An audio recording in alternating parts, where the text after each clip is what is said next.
Hey guys, before we get into the podcast, I just wanted to do a few housekeeping things. First of all, check out my Pinterest store. The link will be in the show notes. It will also be in Linktree. Um, with if you click on the little Pinterest icon, it will be there. I get a small commission every time you click the link on each picture and purchase it. It's from Amazon, but every time you purchase through that link, I get a small commission. So that would be greatly appreciated. Um, Secondly, follow us on all social media. Um, I will include those in the show notes, those links. And thirdly, this podcast is dedicated to Greg's friend Megan and my grandfather, whom we're, we're not alive to see, or will not be alive to see, or us finally achieve our dream and be on Survivor in some capacity. But we are doing this for you guys. So this podcast is dedicated to them. If people don't know, your dream, as mine, is to be a contestant on Survivor. My dream is to be a producer on Survivor. So tell us about when you started watching and when this whole Put Greg on Survivor thing came about and Good about question. yourself. Yeah. Just So this all really like everybody else. I saw season one, but I wasn't even old enough to apply at the time. Time you had to be 21. I was a junior in high school, watching it with my high school girlfriend's family, and it was just the second that theme when that music comes on, I lose my ever loving mind. And so I was always a fan of the show, but it was probably about 5 or 10 years after that, that's when it really started for me. Long story short, the summer of 2005, I was walking around the middle school track with my best friend Megan, and I asked her, I said, "What's the craziest thing I could do to get on Survivor?" To the Wheel With It podcast with your host, Devon. Let's get into the episode. welcome to another episode of Wheel with It. Today I am here with a man that has been quite the topic among the Survivor community because of recent events, and I'm just gonna let him tell you about himself. Welcome, Greg Insco. What's How are up, Deb? you today? Alright, good. Thanks for having me. This is cool. This is really So, cool. I'm honored. if people don't know, your dream, as mine, is to be a contestant on Survivor. My dream is to be a producer on Survivor. So tell us about when you started watching and when this whole Put Greg on Survivor thing came about and Good about question. yourself. Yeah. Just So this all really like everybody else. I saw season one, but I wasn't even old enough to apply at the time. Time you had to be 21. I was a junior in high school, watching it with my high school girlfriend's family, and it was just the second that theme when that music comes on, I lose my ever loving mind. And so I was always a fan of the show, but it was probably about 5 or 10 years after that, that's when it really started for me. Long story short, the summer of 2005, I was walking around the middle school track with my best friend Megan, and I asked her, I said, "What's the craziest thing I could do to get on Survivor?" And she was like, "Oh, you should just walk across America, drop off your VHS tape." And I'm like, "Yeah, only an idiot would do that." It was just a joke, but I love unfortunately. the VHS tape. Oh my god. Oh, that's it go yeah, we're going way back. But so she told me, "Just drop off your application tape," and, it was just a joke, but unfortunately, October 28th of 2006, she passed away. She was only 19, she had a brain aneurysm. It was just one of those things in life that's not supposed to happen, and at that moment, it was like, "Oh my god, I have to do this." I gave up everything in my life, I donated all my clothes to Goodwill. I had 21 houses. I had all my dream cars. I had a military Hummer. I had a lowrider because I was so gangster. I had a Toyota Supra from Fast and Furious. And at the end of the day, I can buy another Hummer. I can buy another house. I can't buy another Megan. I can't buy another Devon. And I stopped living so much for materialistic things and I started living for memories and experiences. So it took me a few years to work up the courage, but April of '09, I made peace with God and I said, I have to do this. If nothing else, first and foremost, I should say, to honor Megan. And hopefully I can get to put this survivor dream to a rest and just move on with life. So April of '09, I started walking from Cincinnati, Ohio to Los Angeles, California to drop off my VHS tape. And when I got there, Lynn Spillman had heard that I was walking across the country. She was the main casting director at the time. And she said, "I want to meet you." And I had no expectations prior to that. So there was no way I was going to be let down. Unfortunately, once she said she wanted to meet me, then she says, "Make sure you don't have any camera or news crews with you because we want the footage." So they film me walking in. And I'm like, oh my God, this is happening. I'm really going to be on Survivor. And that was probably my biggest mistake because then I had expectations. And my expectations at that point were I'm going to be on Survivor. So I was just set up for this huge letdown. Lynn ended up after, God, like a 2-hour phone call at the very end of it.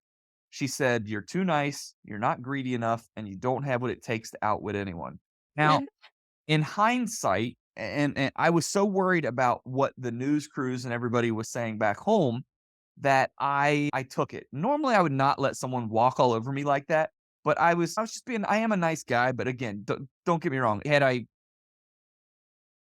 would not normally let someone walk all over me like that, but again, I was just worried about what the news was gonna say back home. Yeah, and you have Um, to remember that reality TV was in its heyday back yeah, then. And yeah, that's the type of people that they were looking for because they wanted to establish like what reality TV was. I don't want to speak for Jesse, but I don't think that you would get that response today, honestly. probably not. I'm not getting any response today, but so anyway, she tells me I'm too nice, I'm not greedy enough, and I don't have what it takes to outwit anyone. And I come back home, I end up filing bankruptcy, I end up foreclosing on all the houses I had left, and I had to literally start over. And when somebody tells you you're not greedy enough and then you file bankruptcy, it changes your perspective, you know what I mean? Can I Uh, ask you what you did before to be able to afford all that, or could you yeah. afford it? Were you just like buying it? No, so, I don't come from money. I'm actually living in the house that on the street I grew up on. It's very middle class, that are $100,000 homes. I, in high school, had a really good job. So I made thirty to $35,000 a year my sophomore, junior, and senior year of high school working part-time at a place called H. Gregg. It was like Best Buy. I just sold car stereos. And I would always give people like distributor pricing. So I always had a line of people waiting for me. So I did really well. I graduated high school with $100,000 of my own money. And I'll never forget my mom was doing my taxes and I think it was my junior year of high school. And she said, "Greggy, you made more money than me and your dad put together." And I was like, what the heck? Because when you're young, you don't really understand how much money is. And Yeah. then houses were obviously cheaper, but also they would do these no income, no doc, no verification, no money down loans. So I was able to buy a ton of houses. Before I was 21, I had 21 houses and $1.5 million worth of property, which in today's money is it's a lot more. It's probably about 3 or 4 dollars. Dang. So had I not foreclosed, I'd be pretty rich right now, to be honest with you. But that's okay. Life isn't always about money, right? So Lynn tells me, so she tells me I'm too nice, I'm not greedy enough, I don't have what it takes to outwit anyone. And those words haunted me for 10 years to the point where they say you're only an idiot if you do the same thing in life, but you expect a different result. It's Yeah, my dad yeah. tells me that all the time. Every time he's mad at me for doing something I know I'm not supposed to do or not doing something I'm supposed to do, the definition of insanity is Uh, doing the same thing over and expecting a different result. However, I never got anything in life without persistence, whether it was running for office or getting in shape, whatever it is. I never got anything in life without persistence. So I thought, you know what? Maybe I am an idiot if I do the same thing and expect a different result. But I'm gonna do it again. So 10 years later, again, that I gave up everything in my life and I walked to Los Angeles, but this time I was walking to the Survivor 41 live finale. Everybody was cooped up since COVID. This was the first season back on air. What I did not know is that, as it turns out, as luck would have it, there was no live finale. As luck would have it, I was walking to nowhere. So you didn't know that there was not going to be a live finale.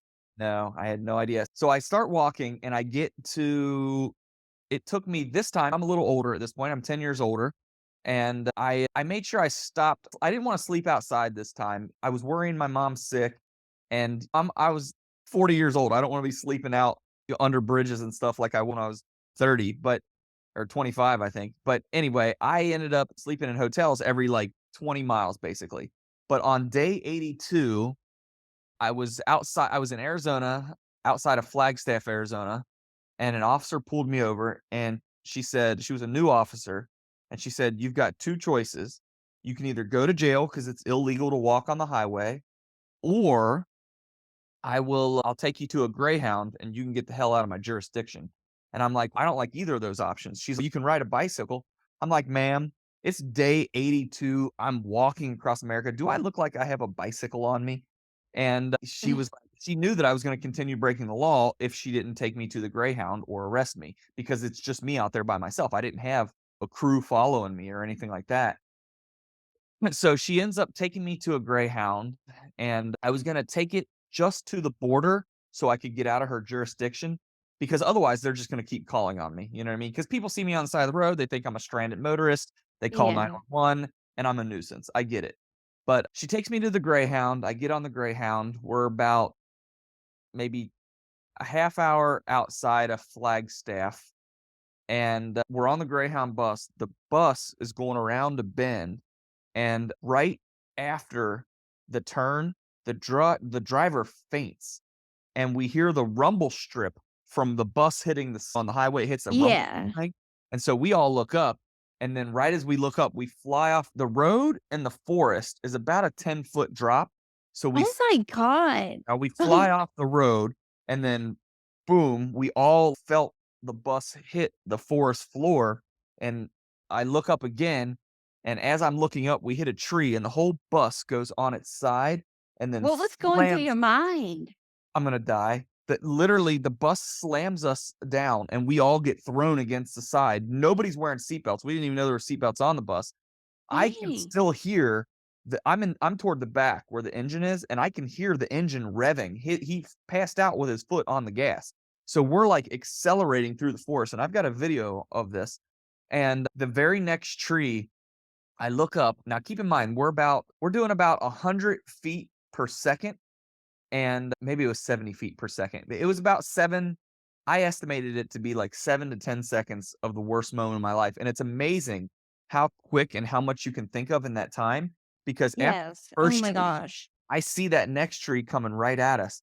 And so I went like this to brace for, or I'm sorry, I went like this to brace for impact. And I was like, oh God, when my head hits my wrist, it's going to break my wrist. So then I went like this. And then I was like, oh crap, if you're going to survive a crash, you have to pretend like you're drunk, because for whatever reason, drunk people tend to survive crashes. So I slouched down in my seat like I was drunk. And then I looked up one last time and I saw that tree coming dead straight at us. And I was like, I don't want to watch myself die. So I just closed my eyes and just waited to die. And the bus hit like a boulder, like a rock, and you can see the imprint in the dirt. It did almost a 90-degree turn, which slowed us down a little bit, but we hit one more tree and the branches came through the windshield, and it finally brought the bus to a stop. But when the bus came to a stop, there's all this dust, debris, smoke. I think the bus is on fire. So everybody's yelling, "The bus is on fire, get out." And nobody can find the emergency exit. The seat I'm sitting in has this red button, and I'm hitting it and nothing's happening. So I'm like, screw it, we got to get off this bus. There was a vent on the ceiling of the bus. And I'm like, oh my God, like, how am I going to get out of that vent? Because the vent wasn't big enough for a human body to fit through it. And so I was like, okay, I'm going to try the front of the bus but the impact was where the door was, on the very front of the bus. But I was just skinny enough to squeeze through, and I was able to get out. And nobody's phone was working because everybody's yelling, call 911, but nobody's getting service because we're in the middle of a forest. And so I walked like 1,000 feet back to the road to try to get help, and nobody pulled over. I don't know how. At least a handful of cars had to have seen us run off the road, and nobody could find us. And the forest was that dense. So I get to the road, my phone finally works, picks up a signal, we're calling 911. Out of 18 people, I was one of 9 to walk away. I don't know what happened to the other 9. I hope they all survived, but I do have a lawsuit right now with Greyhound, and we're supposed to go to trial in February. So it'll be almost 2.5 years by that point. But I'm guessing I didn't get a call from any ambulance chasers or anything until about 6 months after the accident, and my guess is maybe somebody had succumbed to their injuries or something like that, but for my 40th birthday this past year, I drove 12,000 miles across the country doing 40 things for my 40th birthday, and I drove past where the bus crash was, and there was no white crosses. So I'm praying everybody made it. It was just, oh god, that was awful. That was just an awful thing to live through, and the worst part was, like, I was trying so hard to get I've done a bunch of TV shows. I've done about 100 movies and reality shows, so I've had my 15 minutes of fame a few times, and I don't need it, I promise, but I do have fun with it, and I enjoy it.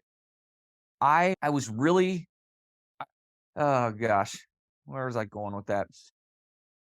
I don't know. I don't know. I don't need you need a little bit of attention to get on Survivor, but I didn't need a lot of it. And the local news crews back home in Cincinnati, they wouldn't do interviews. I couldn't get anyone to do anything. And then finally, after the bus crash happens, all of a sudden, everybody wants to do an interview. And it's, oh, really? Now that since I almost died, now you guys want to talk to me? But prior to Yeah, this, now you want to tell it to and me. I never, and still to this day, I've not heard from anybody from Survivor or casting. They have a lot of stories like that, and If somebody has a story like mine, I would be shocked. I always tell people, not a lot of like incredible stuff. Not like yours, but like but I don't know. I always tell people no one has a story like mine, and they never will. And I just can't.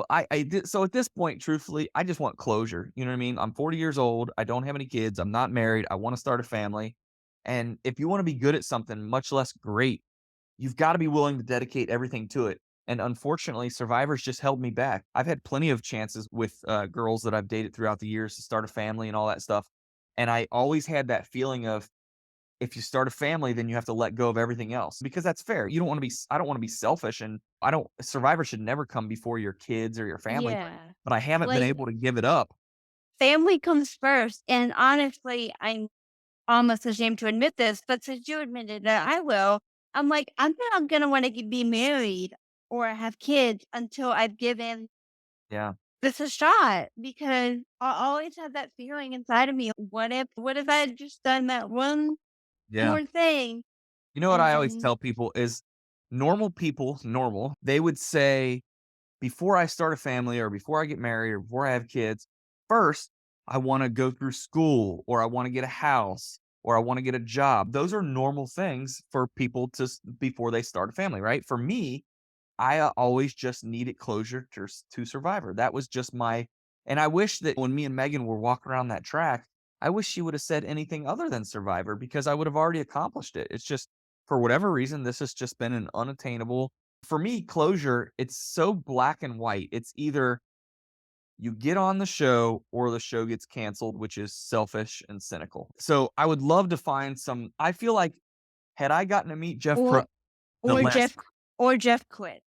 no, I would still want to even if Jeff quit. But I feel like if I would have met Jeff during my last walk, what I planned on saying to him is I f- un- I telling him what closure looked like for me, and then just saying, I feel like the most I can ask of you is just to put me on the dream team, and hopefully that would be good enough for me.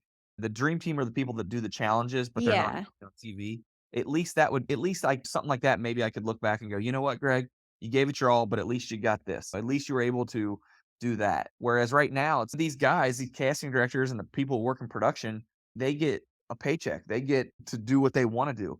You know what I've gotten since I've started since this journey began? Heartache, foreclosure, bankruptcy, almost died, staph infection. You want me to keep going? I've given everything. I cannot imagine that anyone has given more than me because they haven't. Brandon Donlin, who I have a mutual friend with, he, in his interview, which is a great answer, he said no one wants this more than him. I'm sorry, Brandon, but that is not the case. That guy couldn't walk a mile in my shoes, figuratively and literally. And I have immense respect for Brandon Donovan. Immense. And don't get me wrong, I am envious of him, but I'm not jealous. There's a difference. And I'm very happy for him. And I hope that this leads to future fans getting on the show. But if I'm allowed to be critical of Brandon, at least for a second, I would say, look, Brandon, you were an alternate on a previous season. You had plenty of time to do the bare minimum of exercise. He's smart enough to know that you don't wear baggy, heavy clothes when you're going to jump into the water that makes you heavier. especially if you're not in the best shape to begin with, because that ladder, and they do give you anxiety medication on the show. And I'm sorry he went through that, and I'm not trying to knock him down for that. That's certainly not fair, but he did pass a psych evaluation. He did pass all the medical testing and physicals to get on the show. They You know, do give you anxiety meds on the show. yeah, yeah. Do they give you reflux meds? My guess is they'll give you whatever you need, except in the case of, I don't remember the guy's name, but they kicked him Jackson. off. It was like, is that his name a couple seasons ago? Because Yep. he lied about his medical something. Yeah, he had lithium. And if you don't know anything about lithium, is it they used to use it back in the day before mental health was really understood for like schizophrenics and stuff. Oh, wow. So or at least that's what I've heard.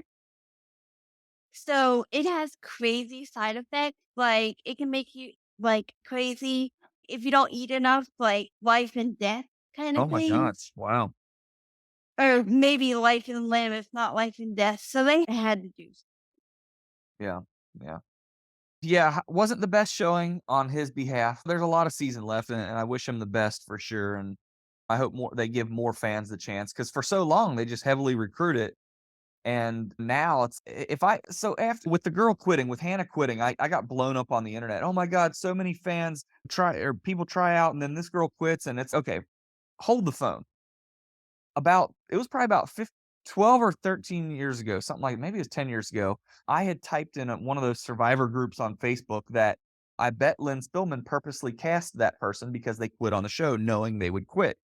And sure enough, she liked my comment. That just confirms that they purposely cast people to quit, because you do need that. You do need different personality types. You know what I mean? And But I um, don't think Jeff would do that nowadays, though. He was nowadays, probably not. pissed. Yeah. He didn't go too harsh on her because first of all, she's a woman, he's a man in Hollywood. That gets, we Yeah. don't want Me Too. And social media did it for him, but you Yeah. could tell he was pissed. Yeah, he did say, I did read an interview that he said he should not have cast her. He didn't see that coming, which is fair. That stuff's gonna look, out of 660 something contestants over 20 years, that's gonna happen. You know what I mean? So was I offended or bothered by her going home? No, not even in the slightest. I don't care who's on the show, ethnicity wise or just anything. What I care about are people that are just entertaining. And yeah, I was entertained. You know what I mean? And would I have loved her spot on the show? Sure, but it just wasn't my time. So I wasn't as offended as everyone else was, but it was definitely, I did feel a little bit vindicated and humbled that so many people saw that and thought, remember the guy that walked across the country? You think he would have quit? I don't know. You need quitters, truthfully. You do. Not every season, I don't think, but in general, you need all types of personality types. And if I was a casting director and I knew somebody had a nicotine addiction and I knew that they were the quitting type to begin with, maybe I would cast them just to knowing that would happen. I think what the real bummer was the fact that it happened on the very first episode, because the first episode gets everybody hyped up to watch the next episode. We'll see how ratings are. Everybody was online. I will say this, her quitting, the one thing it did do is it spawned a ton of people that are now applying for the show because they think they can, just because the bar is so low. They're thinking, that girl quit. At least I'm better than that. So maybe that was the goal all along. I don't know, but And it will have no effect on ratings at all. That's my prediction, because They- after every controversy, except for maybe season 39, which was a whole nother debacle, but that we're thankfully beyond now. People have said, I'm never watching it again. And I've checked the ratings the next week because I'm a ratings nut, because I want to nice. be in production. Yeah. And they're the exact same, if not a little Well, higher. do me a favor, So- because I'm very anxious. I did read, the guy's name was Greg. I don't remember what Facebook group it was in, but he had posted that the ratings for the premiere for this season were higher than the premiere for last season. I would love to know if they traditionally, after the premiere, they go down anyway. How much they So- go down this season versus last season. That would be interesting. Or up. Okay. I don't check them every week. I just check them like when they're readily available, but I will get on to Nielsen and see if they Oh. have. Keep me posted. I'm really curious how that plays out for sure. Thursday morning, I will go on Nielsen.com and be like, okay, what were the ratings? Yes, I would love that. That would be great. Definitely. So, what else do you do besides have a fandom of this crazy show? So I've done a ton of previous shows and movies, and I also own a dance studio. I teach Zumba, and I still have one rental property, and then I've also got crypto business. So it's difficult to explain, but you know how when you do American Express and Visa transactions, they get paid a small fee for doing the transaction? Yeah. With crypto, nobody owns that. Visa and American Express, they own themselves, right? Whereas crypto, you can own it, I can own it. So you get these computers, they do these transactions, and you get paid. Yeah, I always explain to sorry, I didn't So mean you're to fine. interrupt. I always explain to people my explanation of it is I haven't explained it to anybody, but my explanation of it is how the federal government prints money. Yes.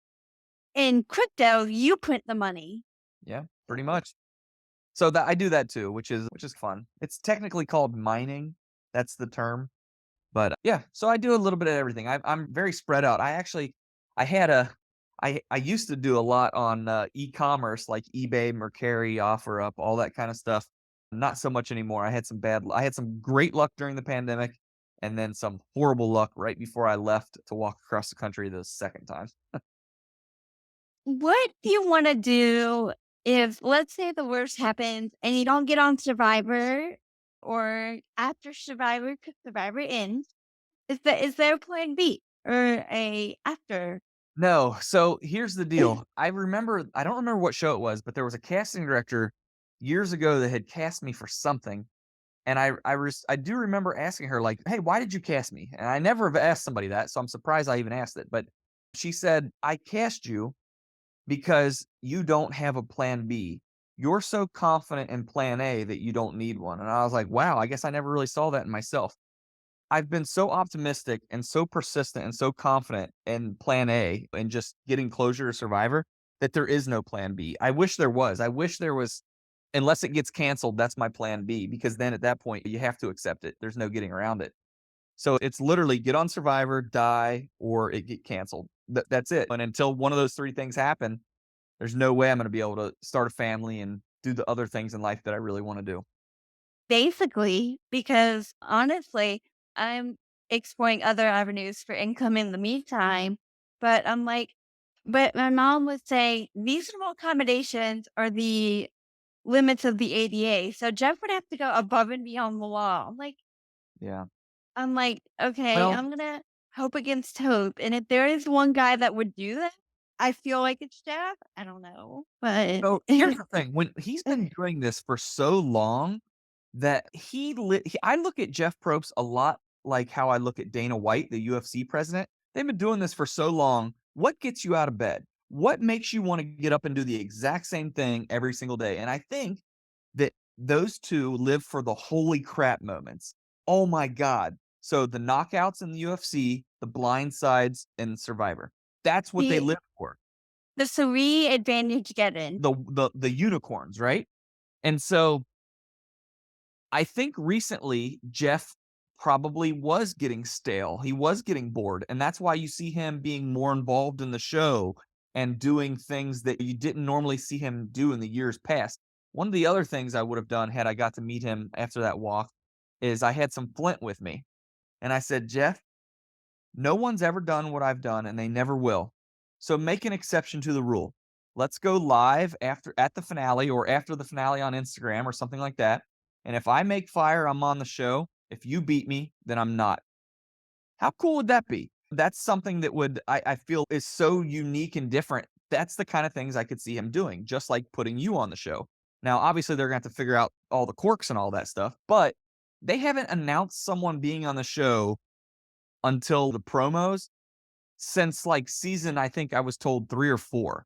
So why not give me a chance to go on a press tour? Let me go do all the radio stations and get everybody hyped for the show, especially if they do like an influencer or a celebrity versus fan kind of series, because it's very hard for people to hide where they're gonna be gone for X amount of time. So I think that those days are coming. They're going to start pre-announcing people being on the show so that they can hype it up more.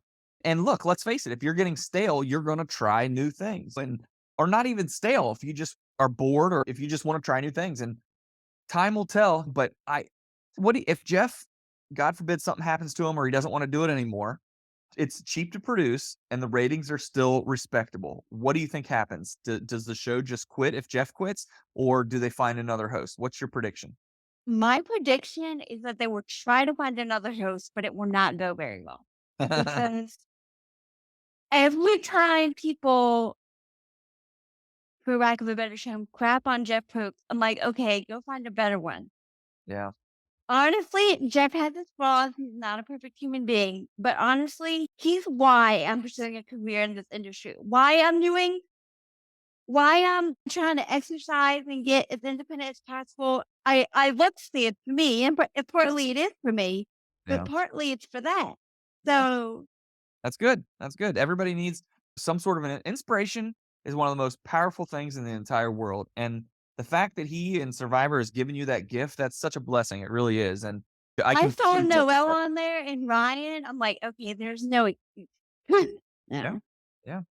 Yeah. So No excuse. You can't make excuses in life. That's for sure. Yeah. Yeah. And just, you got to be persistent. And I do believe that there's that millisecond in life where if you're at the right place at the right time, it'll work out. And whether or not we live long enough to get that millisecond in time, that's a whole nother story. But yeah, no, I would love to see you on. I don't know how they would do it, but it's super intriguing to even well, through figuring it out.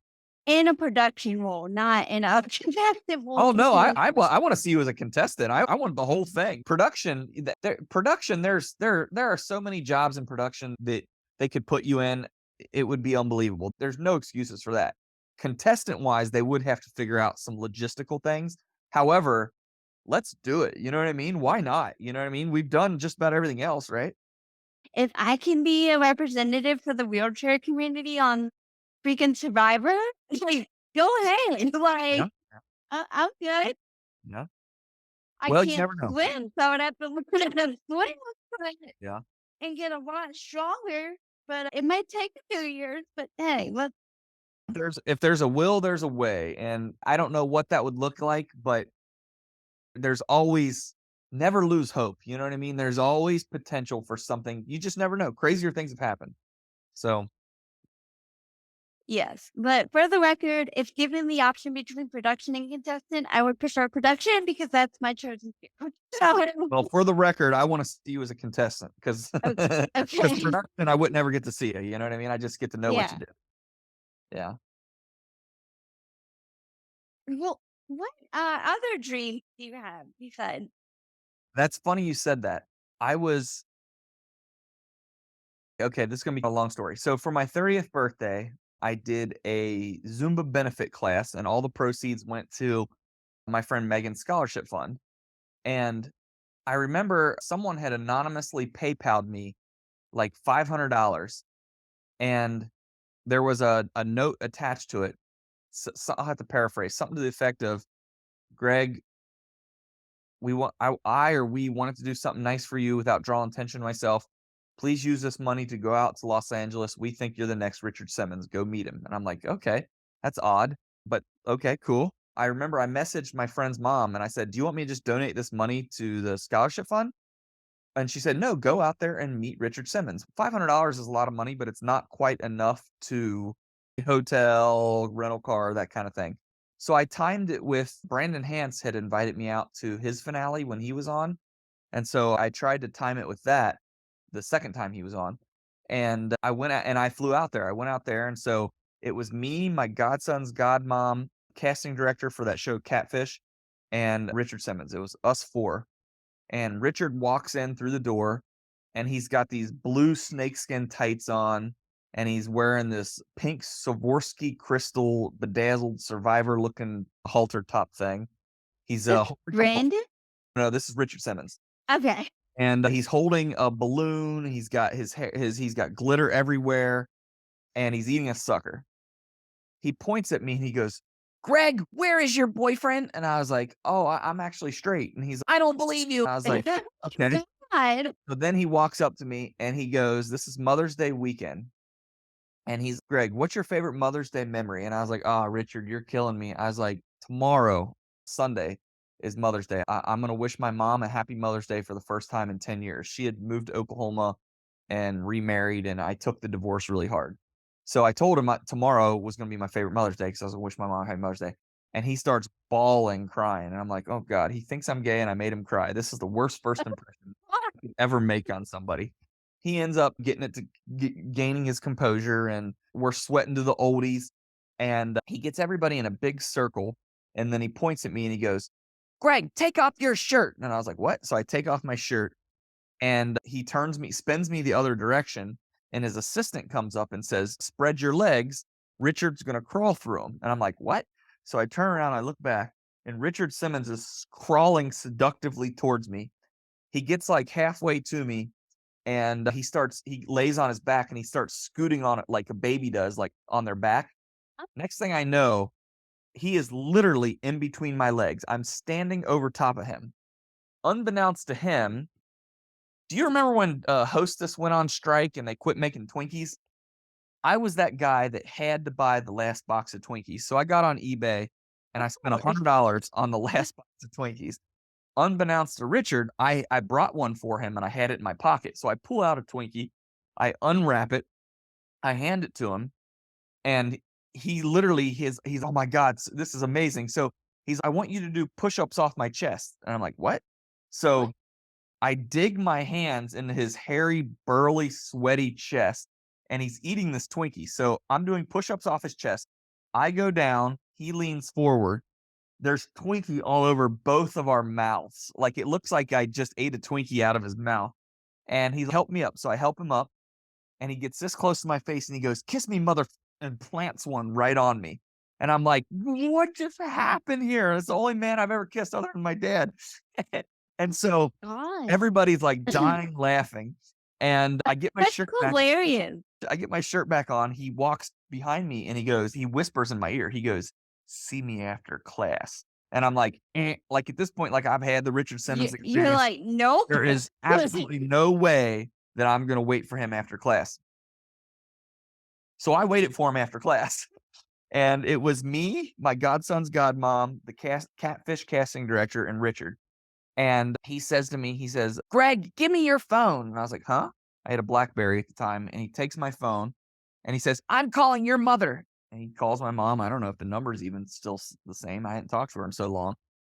And he calls my mom and he goes, Peggy, this is Richard Simmons. And I could tell my mom is really, Greg, like, you haven't talked to me in all these years and you're going to prank call me pretending to be Richard Simmons. Yeah. Like, that's the best you got. 2 minutes into the phone call, I could tell that he could tell, or my mom could tell, this really was Richard Simmons. And out of nowhere, Richard says, Peggy, your son needs your love and he needs to forgive you. So I'm flying him to Oklahoma to come see you.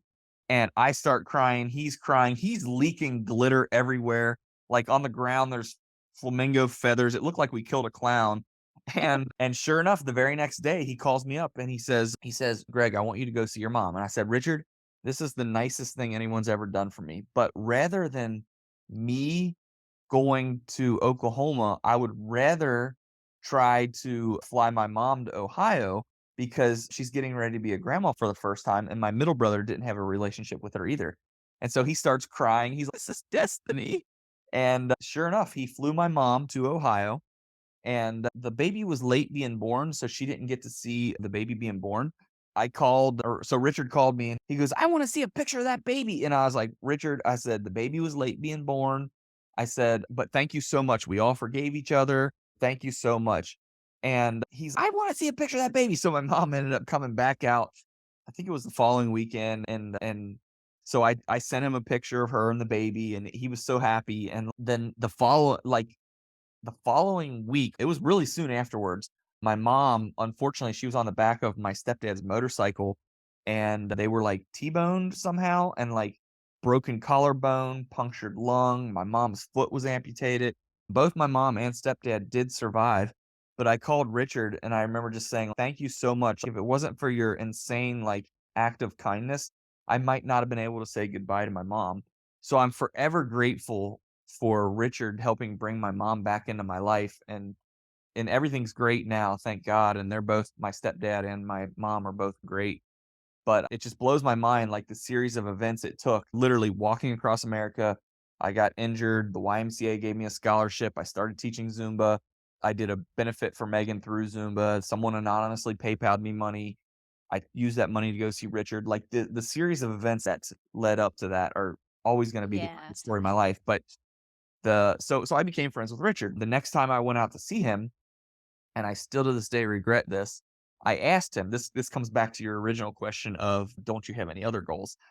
And I said to Richard, I knew he would help me with anything. He was just such a good guy. He just helped me bring my mom back. And I asked him, I said, Richard, can you help me get on Survivor? And I was positive, absolutely positive that he would say, of course, who do I need to call? One of those kind of things. And to my absolute shock, he was like, no. He's like, don't you have any other dreams? And I was like, yeah. And he's like, what are they? I said, I've been the mascot for a company called Shark Fights. It's like the UFC, but a much smaller organization. I said, I always wanted to be, I thought it would be fun to be the mascot for the UFC. And he was like, well, why don't you do it? And I was like, the costume is like $5,000 and I'm not rich at this point. and he was like, just do it. And at that moment, I was like, okay, I feel like if this, if I, if no matter what, like someone's got my back in this. And I thought, you know what? I'll take that leap of faith. So I ended up buying it was $5,000 to make this UFC fighter named Chuck Liddell, a costume of him, a giant mascot. And so literally I just showed up at the UFC one day, and then next thing you know, I did 20 shows for them before the company was sold and before I got elected in my whole hometown, so I couldn't do it anymore. But yeah, that was one of my other dreams. I wouldn't mind getting back into that, but truthfully, like I just like to entertain. Ever since that first walk, I developed a passion to entertain, and after the bus crash, I lost that passion, and the only thing that was able to really bring it back was my weekly vlogs. My weekly vlogs after the bus crash forced me to get out and just live, and just the PTSD was hell for sure, but it forced me to get over it. I've been doing weekly vlogs on my Facebook and then also on my youtube.com/putgregonsurvivor for the last about 2 years now. But like I was telling you earlier, I'm spending $20,000 a year making these vlogs, which is bare bones compared to most people.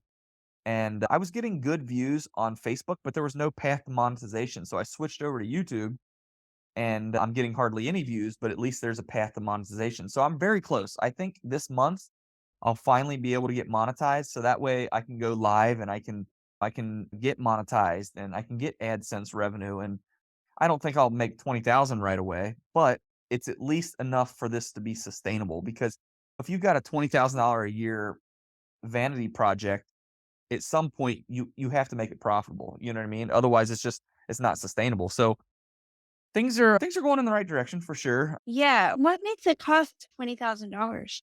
So my YouTube videos, figure this, I do one per week, so that's 52 per year. So that's about $400 per video.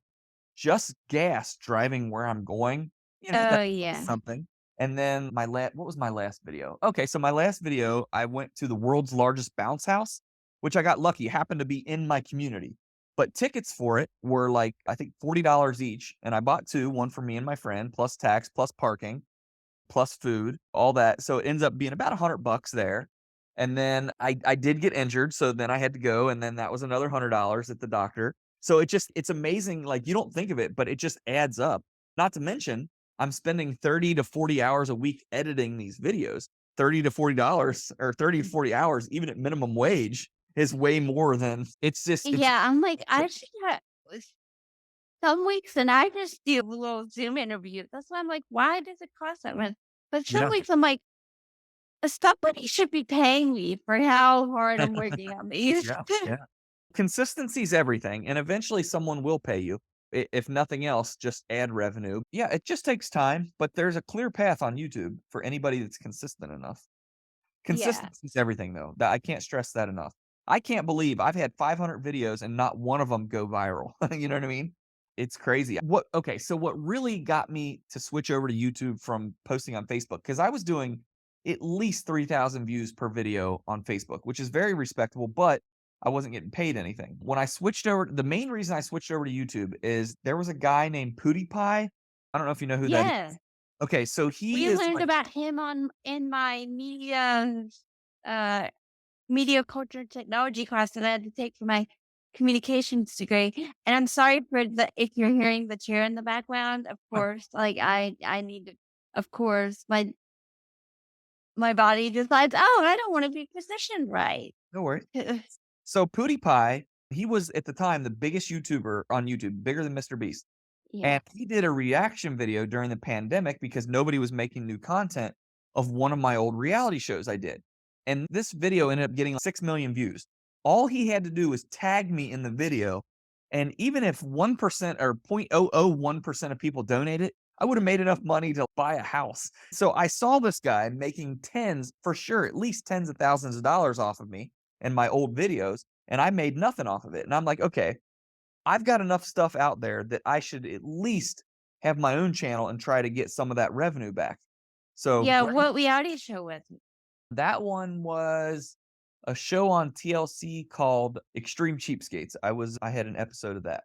Oh my gosh, you were on that. I was on that. I've done about 100 between reality shows and movies. I've done about 100.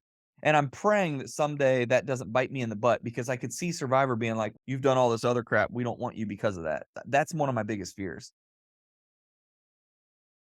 Yeah, I think as long as you're not under any non-competes, it should be No. fine. No, that was 10 years ago, that particular episode. Recently, I've just done, like, game shows and stuff like that. Have you ever thought about applying? You know how Price is Right does like a Survivor night once in a while? Have I've you ever thought of never applying for that? I actually had a friend that was working on The Price is Right. I have never applied for that. I don't know, I guess I Be- should. Oh, no, that you have to go in person, I think. I don't think you apply for that.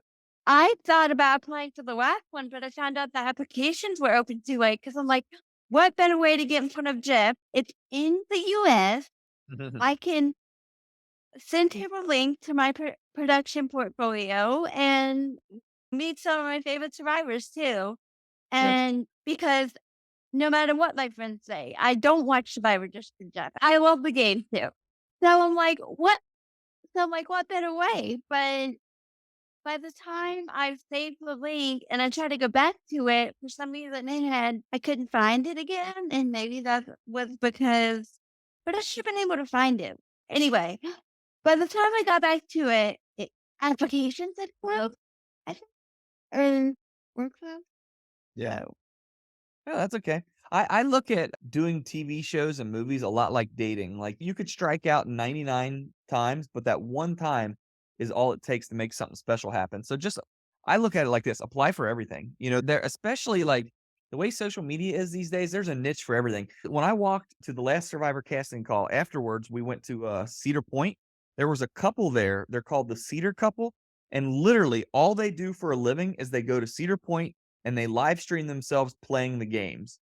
How crazy is that? That's an actual job for someone. I'll tell you this, the most views I've gotten on my YouTube channel since I started was not walking across the country. It was literally from doing player assessments on this season, just literally talking about the players and doing a recap after every episode. Anybody can do that. You know what I mean? So at the bare minimum, do a weekly recap, do live streams. There are so many out of 660 former contestants on Survivor. I know that's your niche. If you message them, I bet you at least a quarter of them, at least a couple hundred, would be willing to come on and do these YouTube lives with you and just talk about Survivor. oh yeah, I did one with Mike Gaber, and I was like, and I love him. We're friends now, but I was like, okay, I want to have Noel on or Yeah. Ryan because I've been dying to get people with disabilities on Survivor, and I want to. And so I'm like, their press requirements are still in effect, so they can't do it. But I'm like, Yep. yeah, because they have press requirements that you can't do anything that's not approved by CBS until 2 seasons after you is over. So they Two- were on 43, Wow. and because I wanted to have them on, and they're like, "You have to get it approved." And I don't know how I figured this out, but I calculated that it was 2 seasons, so it's a full cycle. Okay. So maybe I'm wrong about that, but I think it's a full cycle. So if you wanted to have anybody from 43 on, except for Gabriel, because they exempted him from it because she donated the money. Oh, interesting. I've never Um, heard that before. If you wanted to have somebody from 43 on, you won't be able to do it till Jeff says goodnight on the finale 45.